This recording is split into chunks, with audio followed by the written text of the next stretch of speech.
पुन्हा एकदा विक्रांत युद्ध संग्रहालय बचावासाठी केंद्र सरकार प्रयत्न करते। पंतप्रधान कार्यालयानं विक्रांत युद्ध स्मारक प्रोजेक्ट साकारण्यासंदर्भात पुनर्विचार करता येईल का असं संरक्षण आणि पर्यटन खात्याकडे विचारणा केली आहे। महाराष्ट्र सरकारने या संदर्भात ठोस भूमिका न घेतल्यानं विक्रांत स्क्रॅपयार्डमध्ये पाठवण्यात आली। त्यानंतर भाजप खासदार किरीट सोमय्यांसह 22 खासदारांनी संरक्षण मंत्रालय आणि पीएमओकडे विक्रांत बचावासाठी मदत मागितली होती। किरीट सोमय्या यांनी मुख्यमंत्री पृथ्वीराज चव्हाण यांना विक्रांत वाचवण्यासाठी केंद्र सरकारला सहाय्य करण्याचं आवाहन केले। विक्रांतच्या बचावासाठी नितीन गडकरी यांच्यासह गोपीनाथ मुंडे यांनी सुद्धा प्रयत्न केले होते।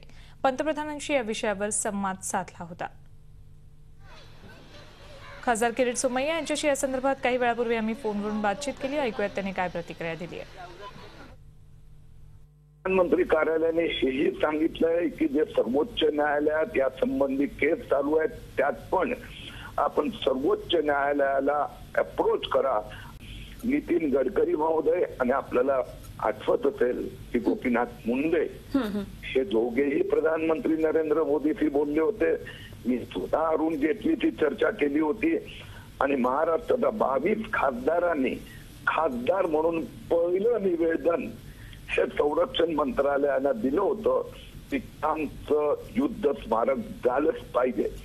मी पृथ्वीराज चव्हाणांना विनंती करतो आता तरी त्यांनी विक्रांत भंगार करण्याचा संकल्प सोडावा आणि केंद्र सरकारला सहकार्य करावं। झी 24 तास रहा एक पाऊल पुढे।